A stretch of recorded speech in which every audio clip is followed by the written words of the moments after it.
Let's get you ready for the Rose Bowl and answer this question. Does either team have an advantage over the other?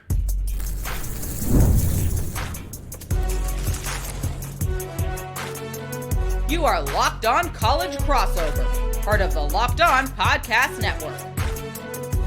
Your team every day.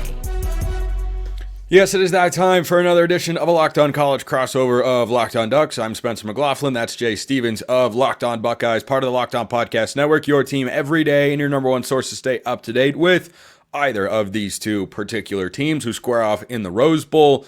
Jay, I'm struggling to find a huge advantage one way or the other. Vegas agrees. The point spread's under a field goal, which means that, they think Ohio State is just slightly better, but not quite as much better as they thought going into the October 12th matchup, which was, of course, at Autzen Stadium. And Ohio State was favored by, I think it was 3.5 in that sort of range. Now you go neutral site. The line is smaller. It is fluctuate all over the place. But Vegas's feeling is what my feeling is on this game. I don't look at either side of the ball or any particular position group. You can find small advantages here, but even the bye factor, Jay. Oregon hasn't played since December 7th. Rest versus rust. Ohio State will be on 11 days rest coming into this game. I don't see there being a glaring matchup either way where you go, oh, this is just huge advantage for Team X or Team Y. No, I think you're correct. I don't think when you look at either of these teams, and think about position group versus position group, or even coach versus coach, where there's a massive advantage one way or another, which is why the line is the way that it is, which is why this is billed as potentially the national championship in college football, but it's in the quarterfinal round. We've heard all the cliche things. You've heard people talk about it, but no, there is no huge advantage either way, which is why this is a massive chess match. 4 quarters, Jim Knowles has done his thing. Dan Lanning has his team prepared. They've had a longer rest than Ohio State has. How does that affect the Ducks early in the game? Ohio State just played a game. So how does that impact their play early in the game? There's so many different things that we're questioning and wondering, how does this or that impact it? But we also don't really see a huge advantage because, Spencer, I don't believe there is one on either side in this game. Yeah, and when you look at the coaching staffs, I thought it was a really fun chess match the first time around, perhaps more so because Oregon won the game, right? Of course. But I thought that both coaching staffs were doing a really good job across the board of leaning into their strengths, going with what works, making adjustments. It felt back and forth. Ohio State ran all over the field in the first half of the game. Oregon made some adjustments, took away the ground game in the second half, and Oregon has been under Will Stein the last couple of years a team that uses the middle of the field a lot, has a lot of short, quick hitters. They hit a couple of those, but then they started taking downfield shots when Ohio State tried to adjust. Those are the sorts of things that I get the sense are going to define this game, and I think we saw in the first matchup that there is no clear, distinct advantage for Ryan Day and Chip Kelly just because they are the more veteran tandem. Jim Knowles as well has been around college football for a long time, while Tosh Lupoi is easily, of Oregon's 3 most important coaches, is the most veteran guy. And I think you'd probably look and say he's third of those 3. He's been incredibly good this year. This is not knocking on Tosh Lupoi, but Dan Lanning has been great in a lot of ways this season. Will Stein has been really, really good and was great against Penn State in the Big Ten championship game. But the caliber of players, the caliber rosters that you have on both sides of the ball, top to bottom, Jay, to me make this all about coaching. Is whichever staff has the better game plan and makes the better adjustments and is better situationally, I think that's how this game gets decided. And I'm right there with you. It is how the game's going to get decided. And Spencer, there's one thing about the Oregon and Ohio State rematch this year that we didn't get in 2021. 2021, Oregon came into the shoe, beat Ohio State. Ohio State made drastic changes on defense after that game, even maneuvering a guy that was a position coach and then being the unofficial defensive coordinator who ended up getting a coordinator job at the end of the year. After the loss this year to Oregon on October 12th, Jim Knowles, Ryan Day spent the time during the bye week re-engineering the defense. We saw there's been different looks on defense. Jordan Hancock playing a little bit more deep safety. Sometimes Caleb Downs playing what looks like the Mike in a triangle look for the linebackers. So there's been different looks, and I'm really curious to see how those changes that he's made this year impact the game. I do think that Ohio State can do some things to maybe occasionally slow down Oregon's offense, but defensively, can they do enough for 4 quarters? I don't know, because I don't know if the Buckeyes can get a pass rush 2 games in a row like they did against Tennessee with just the front 4 mainly, because you haven't really done that. I don't know if you want to blitz this game. I don't know if you want to keep everybody out in the back. I think you want to mix it up, but that may be something that plays into Dylan Gabriel's hands, because Dylan Gabriel might be able to figure out a way to maneuver and to get away from Ohio State's different looks defensively to trying to bring pressure on him. Well, it was one of the biggest factors that led to Oregon winning in the first matchup. Dylan Gabriel wasn't sacked. Now, that's not to say he was never pressured, but to have 0 sacks with that front 4, that's something that Buckeye fans, I'd imagine, Jay, correct me if I'm wrong, looked at and said, man, what in the world are we doing? JT Tuimoloau and Jack Sawyer and Tyleik Williams, no sacks? None? Barely even a hit, a scratch on Dylan Gabriel here. And since then, Oregon's offensive line does look a little bit different. They're deeper in that they have, had some injuries. Marcus Harper got dinged up, and that required some other guys to play. But an interesting note about Oregon's offensive line in this game, Jay, you're going to see 4 different guards in all likelihood from Oregon play. I have no idea how they manage the rotations, but if you watch Oregon the last several weeks, you have seen Nishad Strother, you've seen Marcus Harper, you've seen Kavika Rogers, you've seen Davey Uli. And the starting 2 guys, I'm pretty sure, gosh, it's been so long since Oregon's played a game. I got to rack my brain here to think about it, but Strother and Iuli, I think, have been kind of the highest level tandem, but Harper and Rogers have gone out there as well. I think Rogers is the 4th of those guys, but I'm fascinated to see how they rotate them, how they can again match up against Ohio State front 4 that I know is talented, but I just haven't seen the game this year in a big spot where I feel like they've dominated. I think Jim Knowles saw that as well from the first Oregon game, and as you mentioned, they started blitzing a lot more and bringing. So how does Oregon counter to that? Those are the sorts of chess match things that I think are just going to end up defining this game more than, Oregon doesn't have enough talent in the secondary. Oregon doesn't have this. Or Ohio State doesn't have that. I don't think you can look anywhere and say there's a huge glaring weakness to the point where it's, so exploitable for the other team that's just all you're going to be thinking, we're only as strong as our as our weakest link. I don't see that here. There's 2 things that pop into my head. One, this is the second time Ohio State's played second game in a row, where they're playing an offensive line that rotates on the offensive line, because Tennessee played multiple right tackles. Oregon's playing 4 guards, which that's so silly, but Ohio State's doing some silly things because they're going to play 3 guards. It sounds silly, but it's been working. That's the thing. Look at what Penn State's got a great defense, and Oregon went up and down the field. They scored 3 touchdowns on their first 3 possessions. And Ohio State's going to use 3 guards. They're going to use Luke Montgomery, who's been a backup all year, played backup against Tennessee and played way better than I thought he was going to. Your starting left guard is going to be Austin Sareveld. Starting right guard is going to be Tegra Shabola. They'll move Sareveld to right guard to bring in Montgomery at left guard. Shabola goes to the bench to kind of keep him more fresher. I think the more snaps he plays, the worse he gets on the field. And I think they've kind of realized that. It's just they found it out a little bit too late in the year. It's weird, man. We're talking about 2 teams that are 2 of the best teams in the country that are playing more. They aren't just playing 2 guards. We never think about this, Spencer. Uh-huh. You and I have been watching football our entire lives and talking football on a regular basis, and it blows our minds that 2 teams that are this good right now are playing 3 for Ohio State, 4 guards for Oregon. It's just weird that it's working, and this is not something you see every single day. No, it's not. I think you have to credit both coaching staffs because that requires a lot. You've got to understand what the strengths and weaknesses of those players are, why you're putting this guy into the game, or do you feel like there's no drop-off at all? Or, if this guy is better in pass protection, are we going to rotate him in here? Do we feel okay about the matchup, or how is he performing? Like, it requires a lot of attention to detail, but I think both coaching staffs have shown they're really capable of that. The Michigan game, aside for Ohio State, I think that was a pretty resounding statement. You could have kept that Michigan thing away from the show, man. You could have kept that thing. I could have, but that wouldn't have been as much fun for me personally. So that's where we're at right now. Where we're going to be next is talking about more matchups. There's a lot of evenly matched groups on both sides in this game.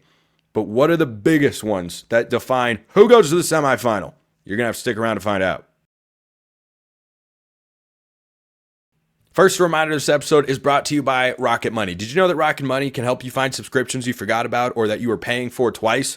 You feel pretty foolish if you found that out, wouldn't you? Well, Rocket Money is here to help. Rocket Money is a personal finance app that helps find and cancel your unwanted subscriptions, monitors your spending, and helps lower your bills so you can grow your savings. It brings everything together in one place. Like Oregon and Ohio State fans will be in the Rose Bowl come Wednesday afternoon, evening, however you refer to that particular time of day and into the night. They'll all be in the same place. Rocket Money keeps it consolidated as well. Whether it's subscriptions, your spending habits, or even the goals you want to hit this year, Rocket Money has over 5 million users and has saved a total of $500 million in canceled subscriptions. That's like the total amount of money college football is paying coaches to not coach.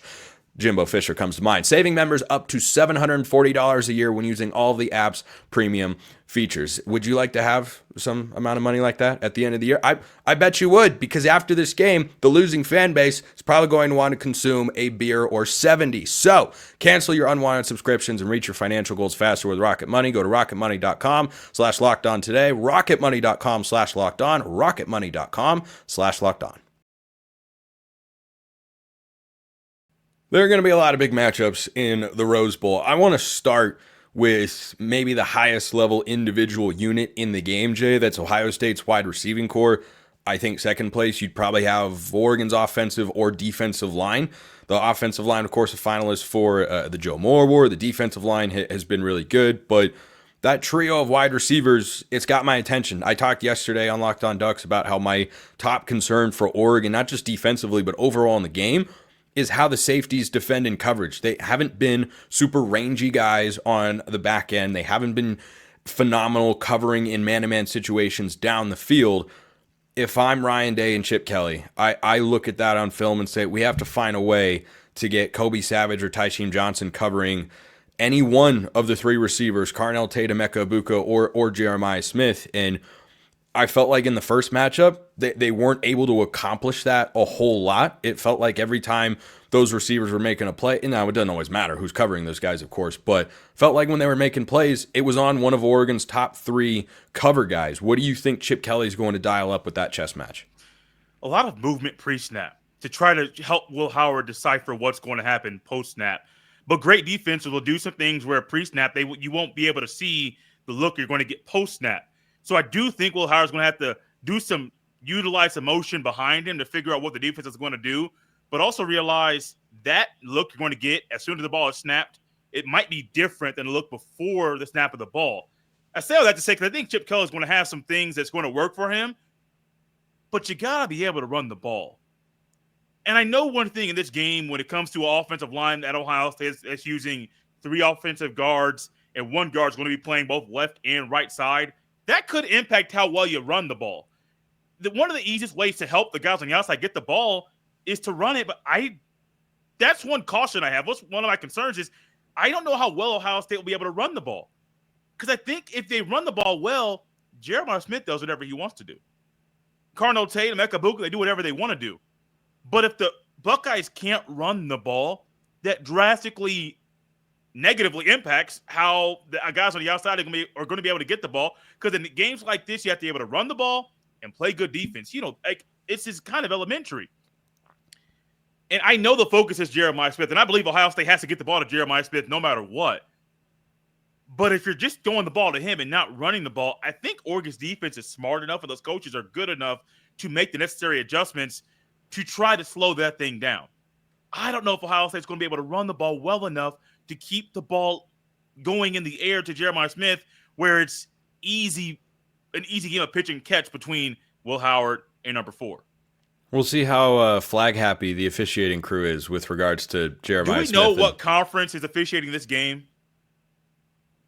I actually have not heard. I usually don't find that out until the television crew tells us. I would imagine it'll be ACC, Big 12, or SEC. That's standard operating procedure. Right. You don't typically have a G5 conference out there. You usually have one of the Big 4 that's not a fit. But of course, this is a classic Big Ten matchup, if you will. So I mean, maybe they send a Big Ten crew out there. I don't know. That would seem. Any Pac-12 officiating crew still active that they could call this game? Yeah. Oh man, you just brought up a house of horrors for Oregon fans. But the idea of putting a Pac-12 crew on this game. Yeah, Oh boy. yeah. Oh boy. Oh no. As Tom Haverford from Parks and Rec would say, that is an oh no. A big oh no. The next matchup that pops in my head, Jay, that defines this game is the one that surprised me the most when Ohio State throttled Tennessee. The offensive line against the front four. Against Tennessee, they were really good.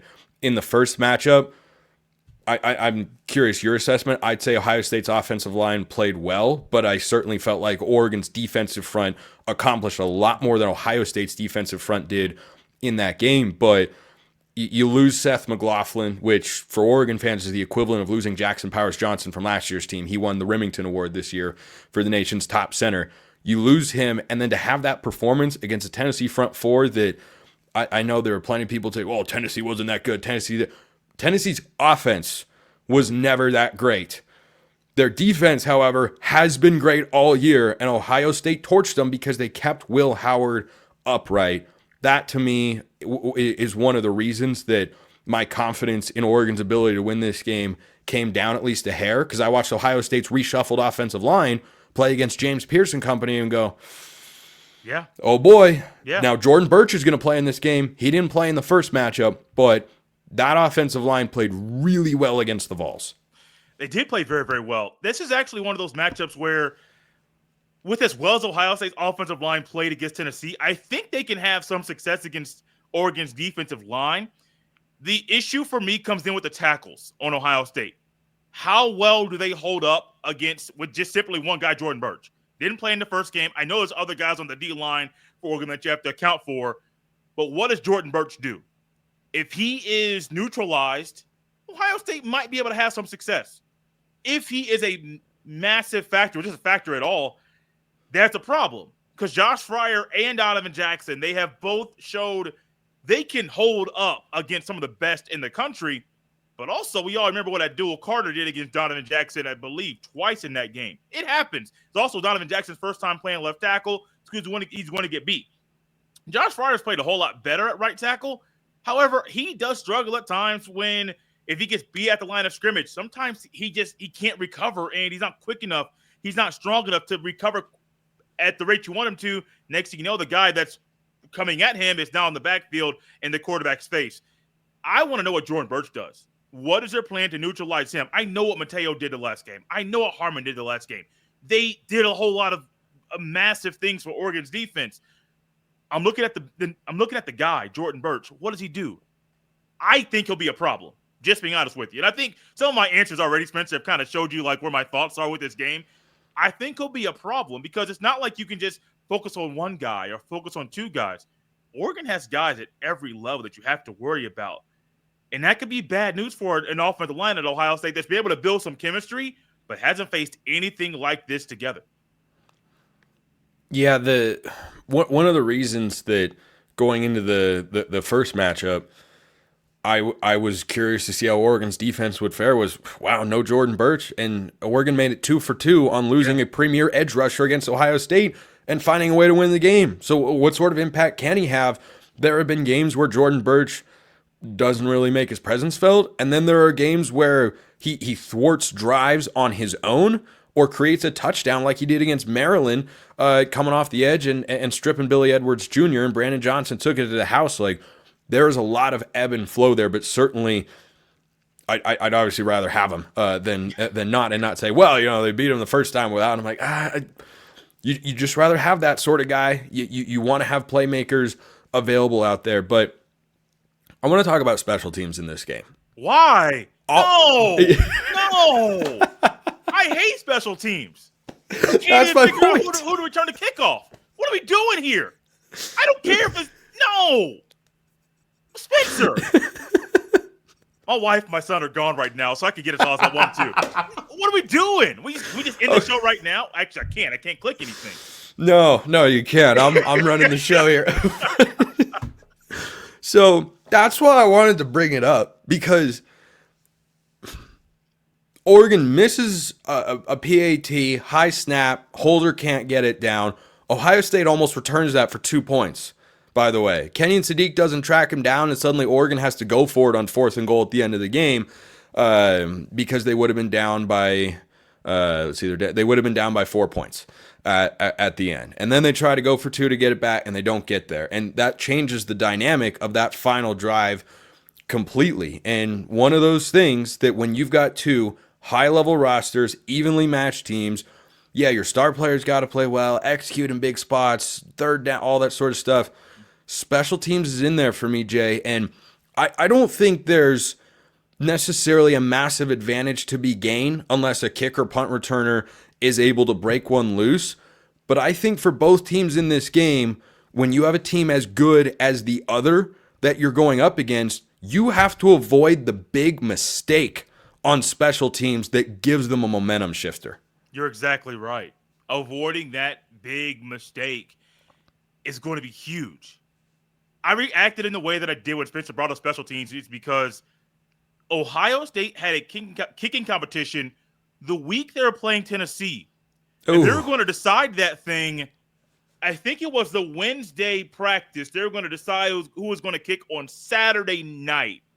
That's not a good look at all for Ryan Day, for the other coaches there, that you're Ohio State and you can't figure out the kicking game. Your punter's not doing the good either. So we're talking about a team that's almost elite at every other position. I mean, has elite guys almost everywhere, but can't figure out kicking. If the game comes down to kicking, either a punt to flip the field or a kick that's 35 or further, makes me nervous. And I'm going to lie to you, because Ohio State is in a situation right now where they can't figure out that part of special teams. Also, in the return game, Brandon Ennis should return kickoffs and punts. That's an easy thing. He's not a top the receiver in the room, so you're not worried about, well, an injury, he may get hurt. No, you don't even use him as much as you need to. Let Brandon Ennis return punts and kickoffs. They tried Travion Henderson back there returning kickoffs. Caleb Downs, they returned a punt return, which I think would be great if they kept him back there, but they try to keep rotating guys. They can't settle on any one guy to return a kickoff or a punt. They can't get the kicking game right. And if it comes down to that, it's not a good look for Ohio State. If it's a kicking thing, I trust returners if they put the right guy out there. That's an if, because sometimes these coaches don't put the right guy out there. There's one more question I have before we get to our score predictions for the game, and it's about Ohio State offensively and what Penn State did and whether Ohio State will employ such tactics. That is coming up next.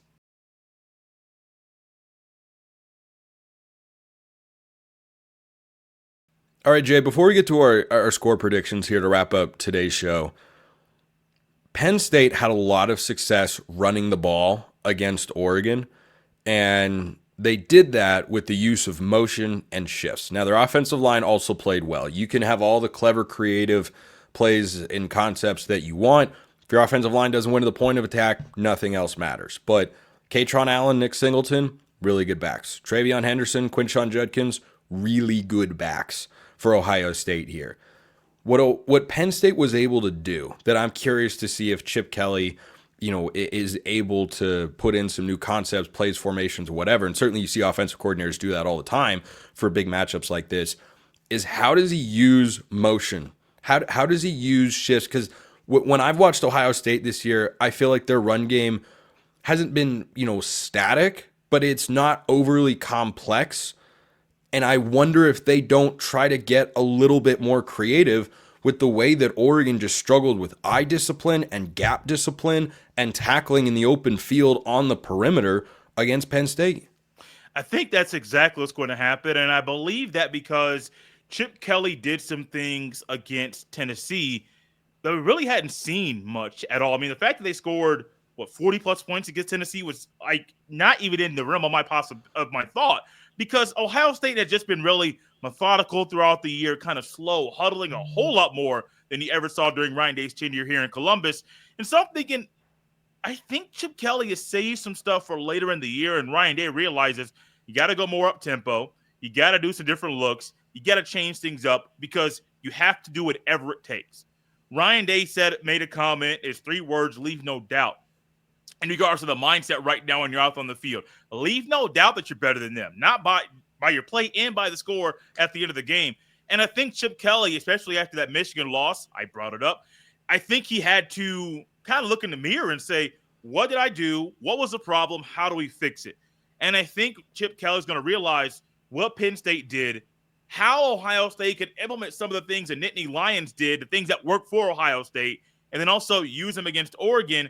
But you got Quinshon Judkins, you got Travion Henderson. And I think in this game, Henderson might have a game we Buckeye fans will remember because he is just ready to just burst. He has not had a single game of rushing over 100 yards this year. And that kind of makes me kind of think this is that game. That's on the one hand surprising and not because of Judkins' presence there. That's a true split backfield. Yeah. That's still surprising that there hasn't been a single one. Not even against like Akron? No. The most he had in a game was 87 against Oregon. And the second half was really the dud. He would have gone over 100 that game. But they couldn't run the ball in the second half. It's weird, man. It's very weird to think about that. But I think Chip Kelly's going to do some different things in the run game that will trip Oregon up. That I do believe. All right, let's make our predictions here and try to come up with reasons as to why we're. You don't seem really enthusiastic about this part of the show. I'm just nervous. That's all it is. It is like everything. I've gotten some messages from Oregon fans like, man, you don't seem that confident going in this game. No, I have every bit of confidence in the world that Oregon can win the game. I know that is something they're capable of doing. Heck, I could see Oregon win. I don't think anybody could win by more than 14 points. I think that's the absolute upper limit. That's high. Yeah. Well, then no, that's what I'm saying. That's the ceiling. Yeah. That's the ceiling for either team. I think it's decided by less than 10 points.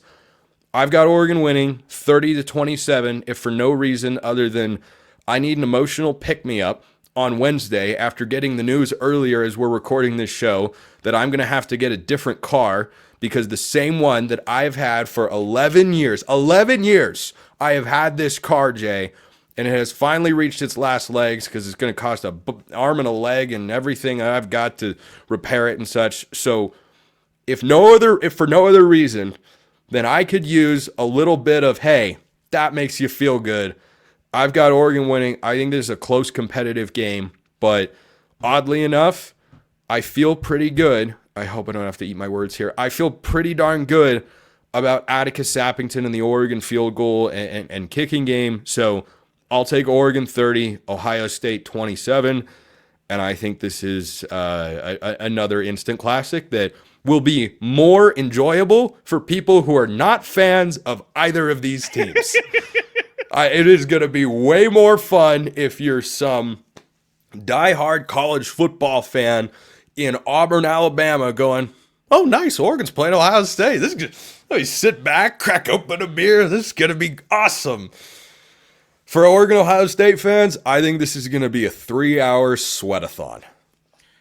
Spencer, I'm going to do something I didn't do the first time around. Oregon 31, Ohio State 28. Oh! It's kind of a thing with this team where I think the offensive line will play better than I think they're going to. I will honestly, I'm not negative, down on the offensive line. I think rotating 3 guys is going to be a problem in this game. I think Jeremiah Smith may get his. I even think Travion Henderson will go over 100 yards and 2 rushing touchdowns. I think the issue is going to be Oregon's going to do what? Take the pillow away.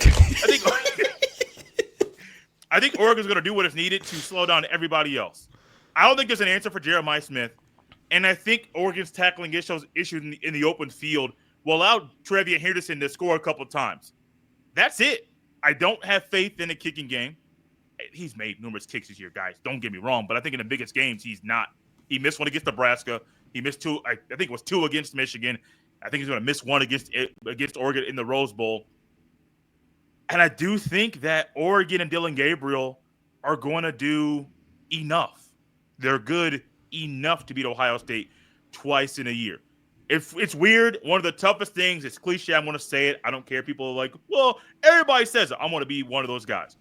It's very tough to beat one team twice in a year. You don't see that much in the NFL, and they play division teams twice in a season.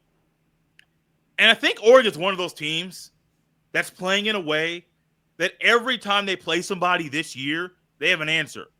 It doesn't matter if it's Penn State in the Big Ten Championship, Ohio State at night in Austin Stadium. It doesn't matter who it is. Oregon has had an answer for everybody. And I think this is one of those games where Oregon has a better quarterback. Ohio State has better skill players. I think Oregon is just going to find ways to do what is needed, do just enough to win the game. I am nervously optimistic at Jay's apparent slight lack of confidence in the Buckeyes. I respect you for picking against Ohio State, though. It's not a popular thing to do amongst the internet fan base that we talk to every day, but sometimes we do things not because it is easy, but because it is hard. Jay Stevens, Locked On Buckeyes. I'm Spencer McLaughlin, Locked On Ducks. This has been a Locked On College crossover. Appreciate everyone listening. See you next time, and until then, hope you have a wonderful rest of your day.